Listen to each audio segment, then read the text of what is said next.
여러분 안녕하세요. 저는 경북대 사학과의 윤영희입니다. 오늘은요, 막스 베버의 프로테스탄티즘의 윤리와 자본주의 정신이라는 책에 대해서 이야기를 해보고자 합니다. 그럼 먼저 깔뱅이라는 사람 얘기를 해볼게요. 우리는 종교개혁하면 일단 떠오르는 게 루터잖아요. 그쵸?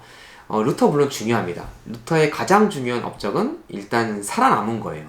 무슨 얘기냐면요, 당시에 가톨릭 교회 그리고 교황의 권위에 도전해서 살아남는 거는 사실 진짜 어려운 일이었습니다.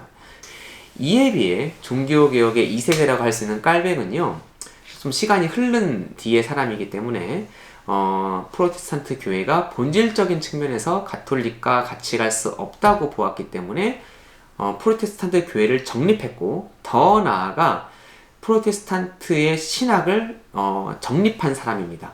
그래서 나오게 된 책이 기독교 강요라는 책입니다.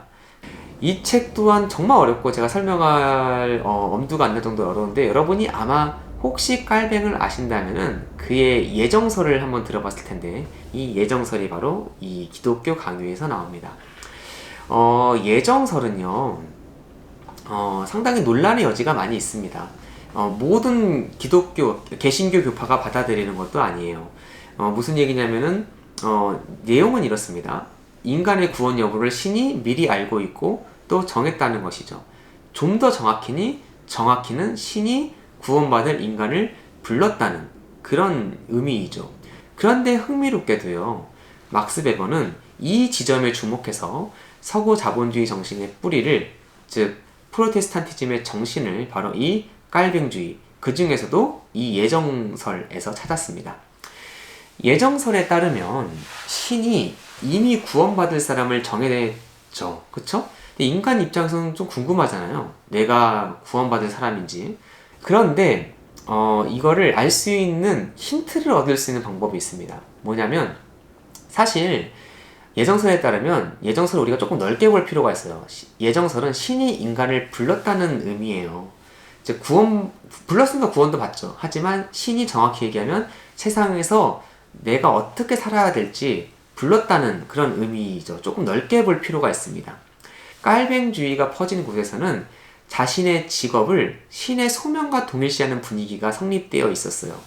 따라서 베버는 깔뱅주의가 퍼진 지역에서 많은 사람들이 기독교적 소명에 따른 직업 활동으로 인한 성공을 신이 자신을 선택했다는 그런 힌트로, 사인으로, 징후로 해석하게 됐다는 것이죠. 무슨 얘기냐면, 신이 나를 불렀어요. 부른 것 중엔 직업도 들어가요. 그래서 내가 열심히 직업 활동을 성공을 거두었다. 그것은 내가 구원을 얻었다는 그런 징후, 사인일 수도 있다는 얘기죠. 그런데 재밌게도 여러분, 이 지점에서 재산 축적이 윤리적으로, 신학적으로 정당화됩니다. 그래서 이게 자본주의 정신을 강화하게 됐다는 것이 베버의 논지이죠. 사실 인간은 종교개혁이 있기 전부터 오랜 시간 동안 돈을 좋아했습니다. 그쵸? 고대인들도 돈 좋아했어요. 돈을 추구했습니다. 그리고 이걸 축적하는 행위를 했습니다. 하지만 모든 시대에 이런 돈을 축적하는 행위를 정당화했던 건 아니에요.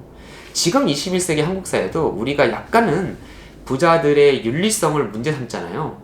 그리고 막 이렇게 비난할 때도 있잖아요. 이거가 사실은 그 전제되는 어떤 개념이 이런 축적행위를, 부의 축적행위를 약간 부정적으로 바라보는 그런 분위기도 있기 때문이죠. 여기서 더 나가서요, 여러 가지 사회학적 실험을 통해 막스 베버 이론을 지지하는 사회학자들도 있습니다. 한 가지 예를 들자면, 디트로이트라는 미국의 도시를 연구해 봤어요. 여기에 각종 이민자 그룹을 연구해 봤더니, 남유럽 같은 가톨릭을 믿는 지역에서 온 이민자 그룹보다 북유럽에서 온 프로테스탄트를 믿는 이 이민자 그룹이 훨씬 더 소득 증가율이 높고, 여기에는 그들의 이 종교에 따른 윤리가 영향을 미쳤다는 이런 연구 결과를 내놓기도 했습니다. 이렇게 베버 태제는 사실 어느 주장이 옳다보다 베버 태제가 당시부터 지금까지 수많은 논쟁을 일으키고 학자들의 반론과 재반론을 이끈다는 게 더 중요한 것 같아요. 이런 학문적 논쟁을 일으키는 것 자체가 근대 자본주의 정신의 출현에 대한 기준점을 베버가 제공했다는 것을 보여주는 반증이기도 하겠죠. 사실 베버 태제 자체가 마르크스의 토대 상층 구조론에 대한 반박이기도 했습니다. 또한 이런 베버 태제가 일으킨 논쟁의 결과 프로테스탄티즘의 윤리가 자본주의 정신을 직접적으로 불러일으키진 않았다 하더라도 그 발행의 중요한 배경이 된 것이 사실 지금 일반적으로 널리 받아들여지고 있거든요. 그런 점에서 베버의 아무리 비판적인 논자라 하더라도 자본주의와 문화 또는 종교를 연결해서 살펴보는 시도 자체를 부정하기는 어려울 것입니다. 부정하지는 않고 있습니다.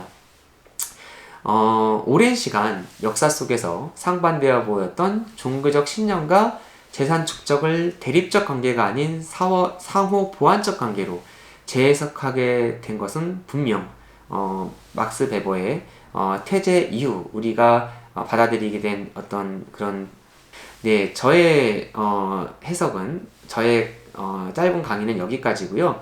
여러분 이 책을 읽어보실 때 여러분의 시각으로 자본주의와 종교의 상관관계를 한번 살펴보시면서 정의해 보시면서 이 책을 읽어보시면 조금 더 의미 있게 막스 베버의 태제를 이해하실 수 있을 것 같습니다.